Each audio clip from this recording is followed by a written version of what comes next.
इसलिए आप सब लोग का बहुत बहुत धन्यवाद, और साथ में आप लोगों के माँ बाप को भी जो आपको इतना संस्कार सिखा के भेजे आप लोग। कहीं ना कहीं आप लोग के पहले टीचर जो होते हैं वो आपकी माँ होती है, वही से आपको सबसे पहले ज्ञान देती है, वहीं से आपको।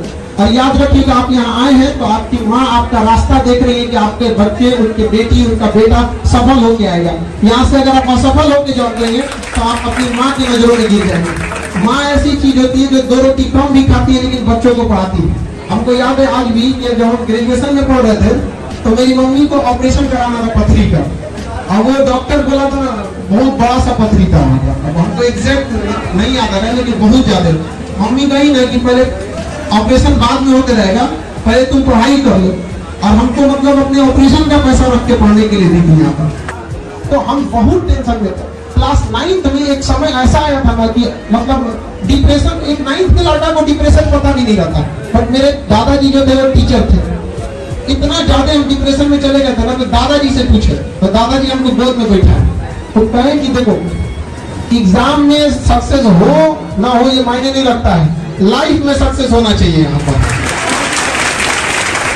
ए single sheet of paper can not decide your whole career.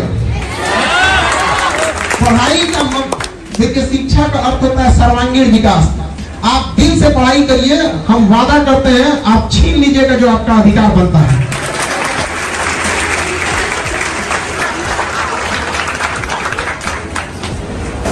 इसके बाद हमारे डीआईजी सर को सम्मानित करेंगे। हमारे डीआईजी परवेज अख्तर सर के लिए जोरदार ताली। एक बार परवेज अख्तर सर के लिए जोरदार ताली।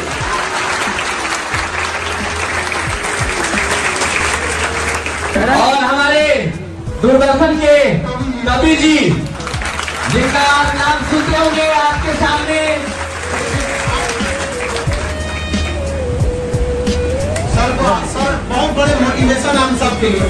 आपको पता होना चाहिए, आपको बता दें आपकी जानकारी के लिए, सर दिव्यांग होने के बावजूद पैर से सर को चलने में बहुत दिक्कत होता है। वहाँ पे हम क्या कहें, सर का आर्टिफिशियल पैर है और 5वें तल्ले पे चल गए। हम कहेंगे दिव्यांगी तो इनका क्या कहना था पता है? इनका कहना था कि हम सर के बल चल चलेंगे, पैर तो अभी है हमारे पास। ये जैसा इस जुनून के लिए हम सबको बहुत बहुत आभारी हैं। जोरदार तालियों के साथ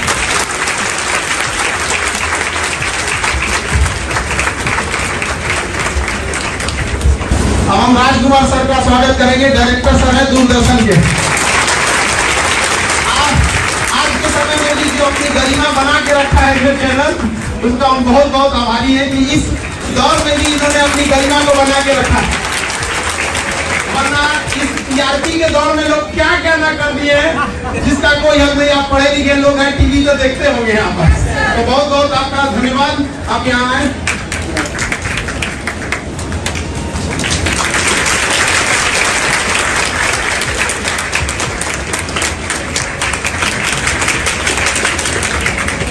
किसी को अपने के लिए समय नहीं रह गया। आज का समाज ऐसा हो गया है कि जनसंख्या डेली बढ़ रही है लेकिन दूरियां भी उसी के साथ बढ़ते जा रही है।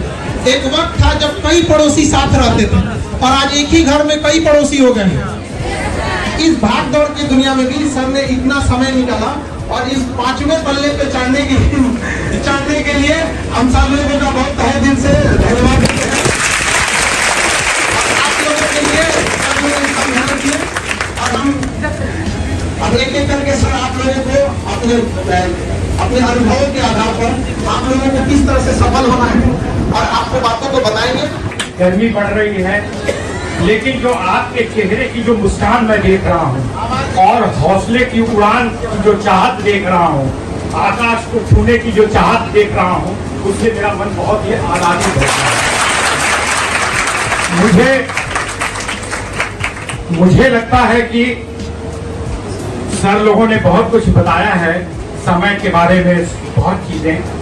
कम समय में मैं आपको एक दो चीजें बताना चाहूंगा अपने बारे में भी कि कैसे एक संगीत का कलाकार जो पूरा वर्ल्ड घूमा कम उम्र में और लेनिनग्राद, ताशकंद, रीगा, तमाम जर्मनी, जापान और 50,000 लोगों के बीच में संगीत का परफॉर्मेंस देकर और ताली की गूंज इस कान में गूंजी, वो व्यक्ति अपने माता पिता, अपने गुरु का मान बढ़ाने के लिए अपने उस लिंग को बदल दिया।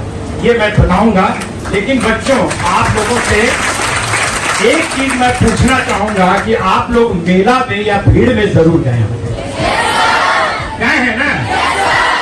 तो आपने एक चीज का ध्यान रखा होगा कि या तो आपके मम्मी पापा या गार्जियन आपका हाथ पकड़ के रखे होंगे, या आप अपनी उंगली उनके हाथ में दे दिए होंगे कि मेरी उंगली पकड़ के रखो।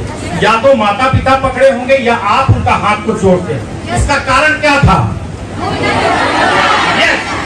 आप कहीं उस भीड़ में गुम न हो जाएं, खो न जाएं, इसलिए गुरु माता पिता आपका हाथ जोर से पकड़ा है।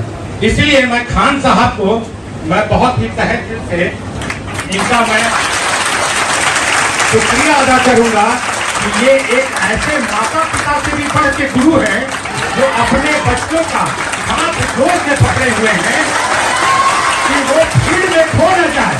तो ऐसे गुरु को सैल्यूट करता हूं और जोरदार तालियां बजाइए।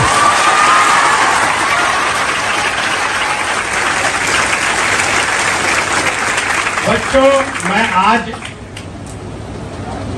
एसपी साहब बैठे हैं, तमाम लोगों ने अपने अनुभव शेयर किए। मैं एक चीज ये कहता हूं कि जो बच्चा फेल हुआ वो समझ लीजिए कि उनके लिए एक इंडिकेशन है कि आप जहां के लिए आप फेल हुए हैं उससे कहीं आप आगे बढ़े।